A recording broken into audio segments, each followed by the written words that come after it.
Assalamualaikum warahmatullahi wabarakatuh. Selamat pagi. Untuk hari ini kita akan mempelajari tentang ilmu tajwid ya. Jadi ilmu tajwid itu adalah ilmu yang mempelajari tentang tata cara membaca Al-Quran dengan baik dan benar. Nah, berarti kan untuk hukum tajwid, jadi dengan yang kemarin sudah kita pelajari yaitu tentang surat Al-Falaq, maka yang akan kita pelajari hari ini juga adalah bagaimana cara membaca dari kata per kata yang ada di dalam surat Al-Falaq tersebut. Nah, di sini ada 4 catatan atau yang perlu diperhatikan dalam membaca surat Al-Falaq tersebut. Yang pertama, ini sambil dilihat ya. Yang pertama adalah hukum bacaan yang disebut dengan mad ya. Nah, ini mad artinya adalah panjang ya. Mad artinya adalah panjang. Jadi bacaan yang disebut dengan bacaan mad itu adalah bacaan panjang. Nah, hurufnya itu ada 3 yang disebut dengan huruf mad. Itu ada yang disingkat dengan ayu, ini bisa dilihat, ini ada A, ada Y, ada U. Nah, ayunya di sini dari huruf hijaiyah yang A-nya dari alif, Ya-nya yaitu dari ya sukun, kemudian U-nya dari wawu sukun. Nah, bacaan mat ini akan dibaca panjang apabila pasangannya adalah jika alif ya, alif di sini atau sebelum huruf alif itu ada huruf yang berharokat fathah. Atau biasa kita sebut dengan bacaan panjang fathah. Ya. Huruf yang berharokat fathah maka dia akan berbunyi A. Ya, betul. Kemudian diikuti dengan alif. Nah, alifnya ini juga berbunyi A. Karena dia berpasangan, maka cara membacanya dia akan dibaca panjang karena A-nya ada 2. Ya. A. Contoh di sini ada huruf sin.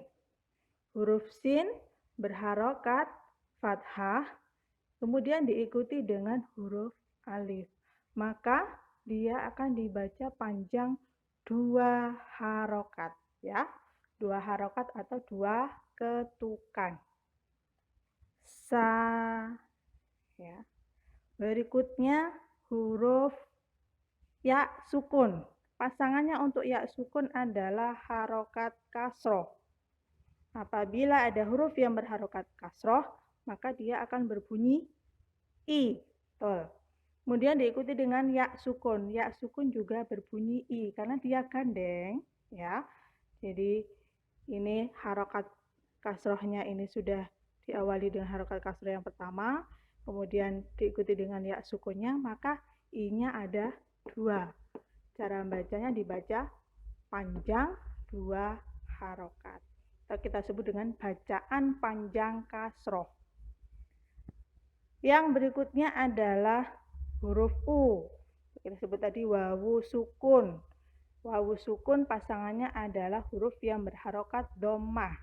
Apabila ada huruf yang berharokat dhammah diikuti dengan huruf wawu sukun. Harokat dhammah bunyinya adalah U, kemudian wawu sukun bunyinya juga U. Maka cara membacanya juga panjang 2 harokat atau disebut dengan bacaan panjang dhammah.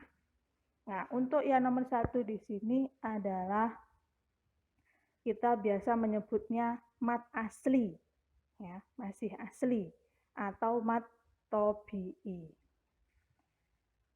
Oke, kita lanjut untuk yang nomor 2. Yang nomor 2 disebut dengan bacaan qalqalah. Artinya adalah memantul, ya. Nah, qalqalah itu sendiri dibagi menjadi 2 sebenarnya, tapi kita akan membahas yang ada di dalam surat Al-Falaq saja. Itu hanya 1 qalqalah, yaitu qalqalah kubro. atau memantul, kubronya itu besar, memantulkan dengan besar. Hurufnya ini ada 5. Ada qaf, to, ada ba, ada jim, dan dal. Kita biasa disingkat dengan qotbu jadin. Oke, langsung masuk ke qalqalah kubronya. Qalqalah kubro itu artinya adalah apabila ada salah satu dari 5 huruf yang kita sebutkan tadi, ya, dia berada di akhir kalimat atau di akhir ayat. Meskipun harokatnya itu tidak mati atau tidak sukun. Bukan harokat sukun atau tanda mati. Contoh di sini adalah di ayat yang pertama. Nah, di ayat yang pertama, ini tanda akhir ayat ya. Ini tanda akhir ayat. Kemudian di ayat yang pertama, di situ adalah ada huruf apa yang terakhir? Qaf. Ya. Huruf qaf di sini, dia berada di akhir kalimat. Meskipun harokatnya di situ adalah kasroh, tetapi ketika dia berada di akhir kalimat, maka harus diwakofkan. Ya, berhenti. Ya, diwakofkan atau dimatikan, gitu ya. Nah, jadi cara membacanya di sini bukan al-falaqi, tetapi al-falaq. Seperti ini. Maka dia akan mati. Al-falaq. Jadi yang dipantulkan adalah huruf qaf, ya. Sama dengan contoh yang kedua. Sama-sama. Meskipun dia harokatnya adalah apa tadi? Harokat fathah, tetapi ketika dia berada di akhir ayat, maka harus diwakafkan. Menjadi bacanya bukan holaqa lagi, tetapi holaq.